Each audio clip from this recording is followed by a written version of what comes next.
Thousands of hikers step into the backcountry assuming they are completely alone. But what if someone was standing just off the trail, silently logging your every arrival, departure, and lonely campsite?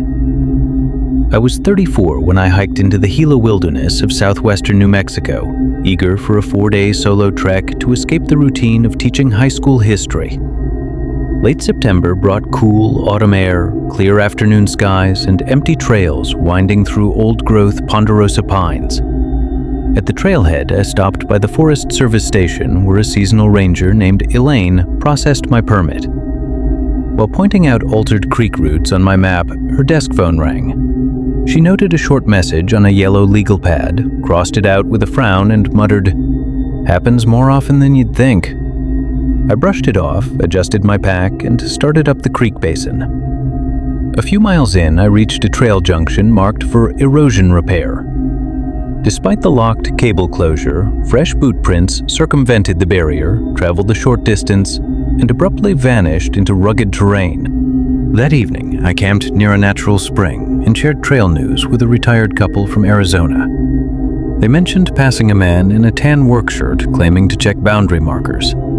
He carried no visible radio, offered no name, and asked repeatedly if anyone was staying at the seasonal ranger cabin further north. By noon the next day, I reached that very cabin, a small wooden structure surrounded by dense timber. While eating lunch on the porch, I noticed a plain, blank notebook tucked under a bench. Opening it, I found detailed, hand-drawn trail junction maps annotated with cryptic, precise logs. 2 hikers, horse group, white pickup parked overnight, solo female with blue tent. There were no names, dates, or agency marks. Footsteps crunching on gravel cut my reading short. A man in his 50s, wearing crisp hiking gear and dusty boots, walked up to the signpost. He asked if I had seen anyone arriving from the south. When I mentioned the couple from Arizona, his expression darkened with mild frustration. He then asked if the cabin had an active emergency radio. Knowing budget cuts had stripped the cabin of communications years ago, I told him the nearest station was miles away. He offered a brief thank you, cast a lingering glance at the notebook in my hand, and walked north. I slid the notebook into my pack, intending to turn it in at the station. Over the next 2 days, odd details accumulated. Fresh bicycle tracks cutting through a muddy creek crossing deep inside a strict wilderness zone where vehicles were banned, and the distant sound of an idling engine echoing through a roadless valley. On my final morning, I encountered Elaine, accompanied by an armed law enforcement officer. She asked if I had met anyone posing strange questions about ranger facilities. I recounted the cabin encounter and handed over the hidden notebook. Elaine flipped through the pages as the officer photographed every entry. She revealed that a suspect had been placing calls to remote ranger stations across the region, pretending to conduct visitor surveys while mapping seasonal staffing schedules and hiker traffic. The notebook provided concrete proof of prolonged, unauthorized surveillance. Months later, Elaine called with an update. Search warrants on abandoned camps outside the boundary uncovered hidden observation perches overlooking primary trail junctions. She also clarified the phone call from my first morning. Dispatch had initially misidentified the district name. The caller had been inquiring about the Gila Wilderness all along. For weeks, he had walked the exact same paths as everyone else, quietly recording who entered, who left, and who was entirely alone.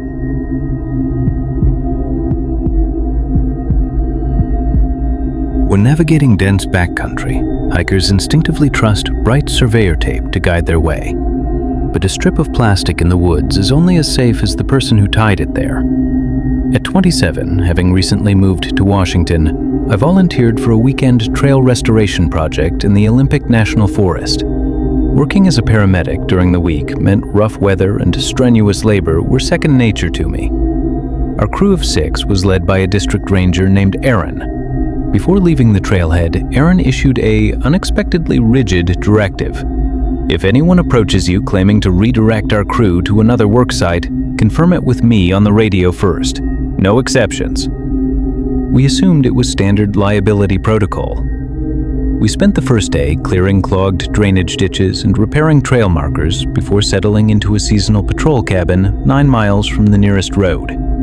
Before locking the equipment shed, Aaron meticulously counted every Pulaski, crosscut saw, and shovel, checking the padlock twice. The next morning, fog blanketed the canopy. My partner and I hiked north to repair drainage structures. A mile out, we spotted fresh orange flagging tape tied to branches.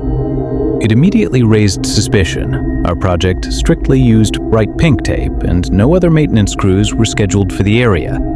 The orange markers diverged from the main path, leading down an overgrown logging spur abandoned decades ago. As we paused, a man stepped out from the timber wearing a hard hat, reflective vest, and work gloves.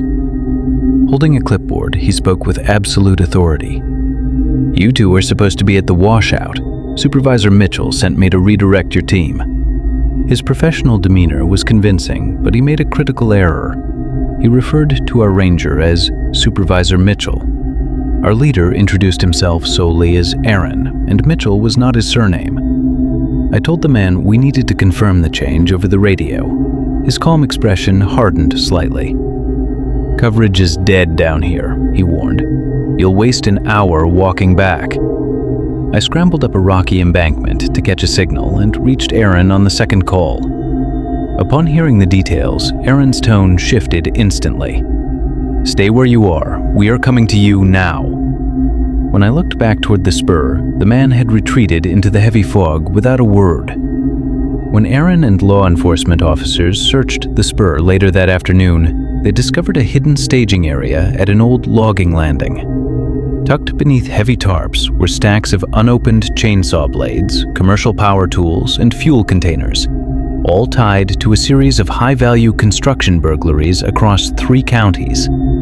Investigators realized an organized ring had been operating hidden supply caches in forgotten corridors of the forest. To keep volunteer crews and hikers away from their active transfer points, they used official-looking surveyor tape and authoritative proxies to quietly divert people away from areas they didn't want discovered.